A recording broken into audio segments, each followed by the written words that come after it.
émission du PEC des ex. Alors, nous voici en pleine crise, une crise qui vient de frapper le Québec. Là, 10 dirigeants viennent d'annoncer qu'ils pourraient quitter le Québec à cause justement du budget des Bleus qui pourrait être adopté demain. Alors, on m'informe à l'instant voilà, qu'il y aura une conférence de presse dans 5 minutes. Alors, voilà, on ira à ça sous peu. Écoutez, bon, alors sur ce, je tiens aussi à remercier la foule qui est présente ici pour la première fois. Alors, premier PEC des ex avec public. Oui, c'est ça. Alors, les Rouges ont vraiment dénoncé là, cette décision. Le gouvernement réagit en disant que ce n'était que du chantage grotesque. Alors, je te demande, Jean-Thomas, est-ce que c'est une bonne gestion de crise? Comment est-ce que les Bleus ont fait ça? Bien, premièrement, il faut mettre les choses au clair. D'avoir 10 chefs d'entreprise, dont des chefs d'entreprise qui, entre eux, se concurrencent au jour le jour, sortir ensemble dans une conférence de presse, sans jamais avoir essayé d'approcher le ministre de l'Homme économique, le ministre des Finances, le premier ministre, sans jamais avoir fait aucune intervention, sortir en point de presse, le soir, durant la commission parlementaire sur le budget, c'est vraiment une tentative politique. Je vous arrête tout de suite parce que, justement, ils ont tenté de rejoindre le gouvernement. Là. Du moins, c'est ce que les dirigeants nous ont dit, là, les dirigeants des entreprises. Moi, je vous avoue que je n'ai pas eu cette information-là, comme quoi il y a eu vraiment une approche qui a été faite avant de faire une conférence de presse et un point de presse. Il faut dire que c'est une tentative vraiment politique, de chantage à quelque part. Les entreprises ont le droit de défendre leurs droits. Dans une démocratie, tout à fait le droit, mais je pense qu'à quelque part, il y a un certain bluff dans cette histoire, surtout quand on regarde un peu ce qui s'est passé. Et je pense que l'opposition a un peu crié au loup sur un paquet de choses, la taxe sur le carbone qui est inexistante dans le budget. On a même sorti des chiffres comme 3 milliards. Je peux comprendre que si on affole les gens, certaines personnes vont se mettre à se sauver, mais à quelque part, il fallait être un petit peu plus rationnel et regarder ce qui se passait vraiment dans le budget et dans la commission. On se rendait compte qu'il n'y avait pas de raison de faire ça. Parce qu'on parle quand même de gros noms. Là. Il y a Couche-Tôt, Québécois, SOS, Lavalin.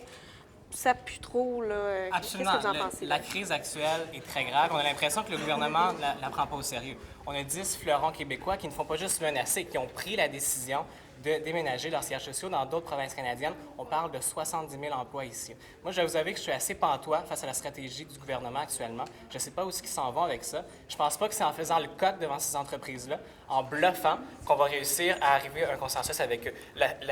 L'obligation, je crois, du premier ministre aurait dû d'exiger une rencontre avec ces dirigeants-là pour établir un dialogue avec eux, pour les convaincre de rester et trouver un terrain d'entente avec eux.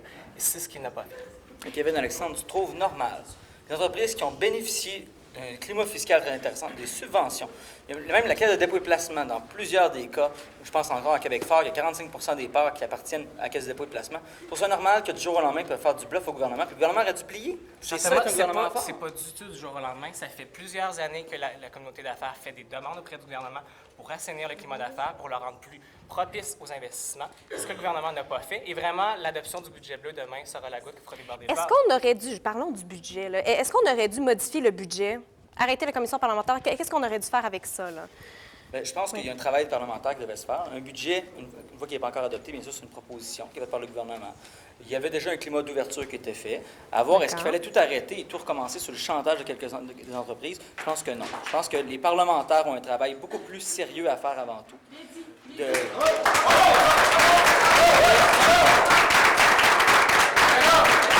sera dit. Et juste pour terminer, il y a un travail sérieux qui doit être fait parce que c'est pour l'ensemble des Québécois que le budget va être adopté. Alors, je pense que si on regarde l'entrée dans le budget, après, on n'a pas eu d'entreprise minière. Il n'y a personne qui est sorti d'entreprise minière, pourtant, c'est eux qui sont un petit peu touchés.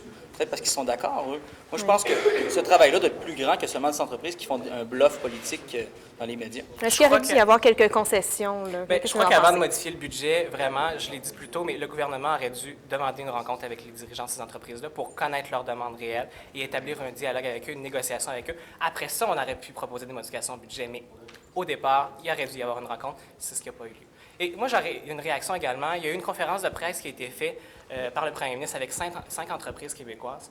Et là, j'ai vraiment l'impression que le premier ministre et le Parti des Bleus veulent duper les Québécois. Ces 5 entreprises-là, on le sait très bien, les dirigeants de ces entreprises-là sont des donateurs du Parti des Bleus. Il y a d'anciens premiers ministres bleus qui siègent sur les conseils d'administration.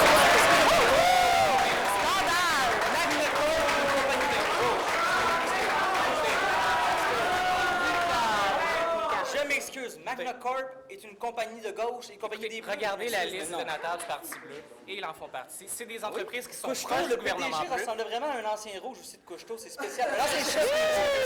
Je dis ça comme ça par pur hasard. Ces 5 entreprises-là dépendent du gouvernement, obtiennent des contrats du gouvernement, donc ils ont tout intérêt à Sur rester Lavalin, au on Québec. reçoit pas, ils font des hôpitaux à Montréal, ils n'en font pas. Non, c'est pas Ils sérieux. font d'autres choses avec des enveloppes brunes aussi. Mais moi, je voudrais savoir, la Côte du Québec, là, est-ce qu'elle va descendre? Est-ce que vous pensez qu'elle va descendre?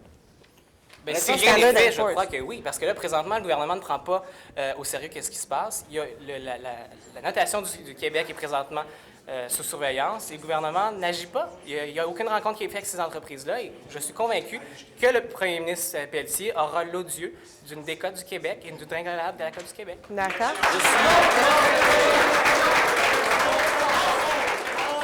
Je suis en désaccord que le gouvernement ne fait rien. En ce moment, il y a une commission parlementaire qui siège, qui est en train de jouer sur le budget. Alors, de dire qu'il n'y a rien qui se passe, au contraire, le travail législatif se fait dès maintenant et en ce moment. Il y a un travail sérieux qui est fait. J'ai hâte de voir qu'est-ce qui va sortir des conclusions de cette commission parlementaire-là. Mais moi, je suis sûr qu'on va sortir de quelque chose avec gagnant pour les Québécois et gagnant pour les entreprises du Québec pour avoir un climat sain pour l'investissement. Parfait. Sans plus tarder, je pense que vous aviez là, des tomates à lancer, mais aussi des étoiles du match. Hein? Alors, on va commencer avec vous, là, Alors, Jean-Thomas. bien sûr, Oui. bon coup, pour commencer au niveau des Rouges, je pense que le député de Marie-Victorin, qui est un ancien bleu, c'est un peu hasard pour ça que je le savais, mais a fait une très belle performance en chambre aujourd'hui sur ses discours, entre autres. Je pense qu'il est aussi une personne qui a une belle ouverture et beaucoup de pragmatisme. Des fois, ce qui manque du côté des Rouges. Au niveau des Bleus, le ministre de l'Administration publique, vraiment, a fait un discours intéressant, un travail monstre pour son projet de loi. Vraiment, là-dessus, j'ai été très, très impressionné.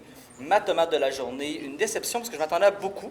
Après avoir siégé comme premier ministre, je m'attendais que le chef de l'opposition, envers les questions, allait être très plus coriace. Et vraiment, j'ai trouvé que ça manquait de cohérence et que c'était un peu faible, mais encore demain pour se rattraper. Donc, une tomate rouge pour le chef des Rouges. Une grosse tomate rouge pour le chef des Rouges. Parfait.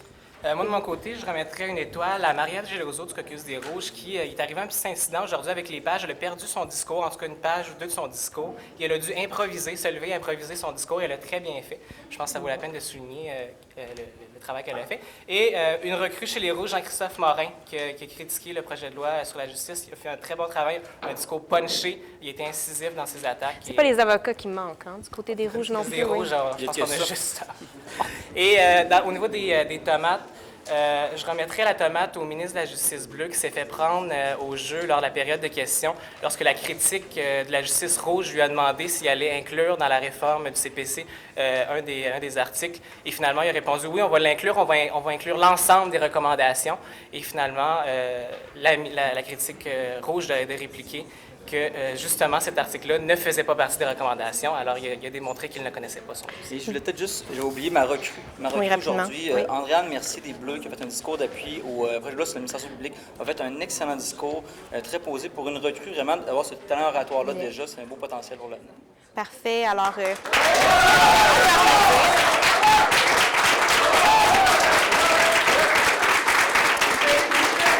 bien. Alors, j'aimerais remercier mes deux collaborateurs, Jean-Thomas Grandâme, Merci. ex des Bleus, et Kevin-Alexandre Lavoie, ex des Rouges, d'avoir été avec nous pendant ces 4 émissions. Alors, pour suivre là, le reste de nos émissions, je vous invite à visiter notre blog multimédia parlement-étudiant2013.wordpress.com pour savoir...